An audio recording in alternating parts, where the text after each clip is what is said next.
So just for the listener, we have mentioned this before. So you were renting a house was it in Ealing?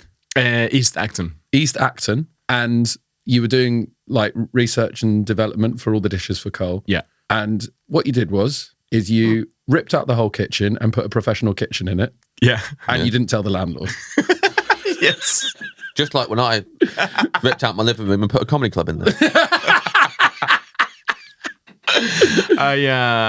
So I didn't have a kitchen. I moved here and I had like a couple of years, well, like 1.5 years of like just putting the concept together and traveling around the UK just understand a little bit more of the ingredients, the nature, meeting people, and then going to restaurants, etc. And then after that, I met my business partners and they were like, okay, well, we need to try the food. And I was like, well, I don't have the food yet.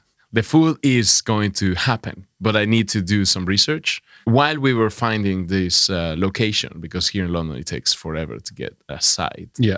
I was like, okay, well, I need to move somewhere where I can have like this kitchen. And that's what we did. So then I moved, my brother and I, we moved to that place. And then downstairs, we transformed this like kitchen, living room and dining room into one kitchen. Yeah. So we put like some professional fridges there and there's some tabletops, and the kitchen of the house became the pot wash area. So that was only for making for like washing the dishes. And then in the backyard we set a tent with like a wooden floor, and there was the dining room. So it was like a whole thing. At the end of the day, it was our, just like a pimped. It's like the same as the hachipure, we put sea urchin on it. Yeah, so it's like, it's cooking at home, but with some professional kit. Yeah. Because at the end of the day, you need to get immersed. When you are creating something, you need to be there, so I remember I had this chalkboard downstairs, just waking up and just writing ideas and maybe blending something at 3 a.m. or so that. So it was like this like immersion process, because at the beginning, nothing really tastes good. Yeah. We were doing like 14, 16 dishes a week. Wow. And it was just not good until, I guess it happens similar with the jokes, no? Like sometimes... Yep. No, like they probably they're not good at the beginning, but then you have to like train yourself to be able to, pull out a joke, let's say, and that is kind of what happened in that place. Yeah, just this training, and then after that we just started doing these dinners, and I remember my PR company was like, "What? Like you're gonna bring like a bunch of like high profile people and journalists." To East Acton, to this house.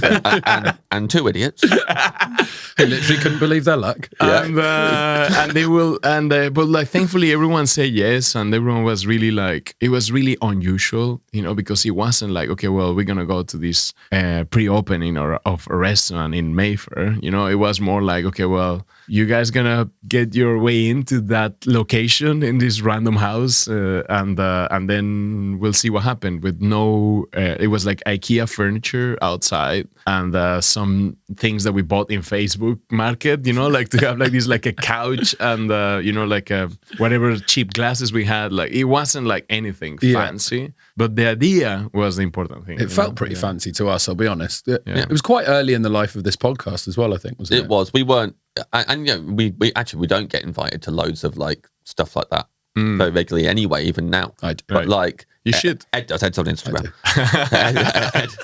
There's something in it. It's through email normally. Yeah, but they know you're going to post about it. Yeah. Right.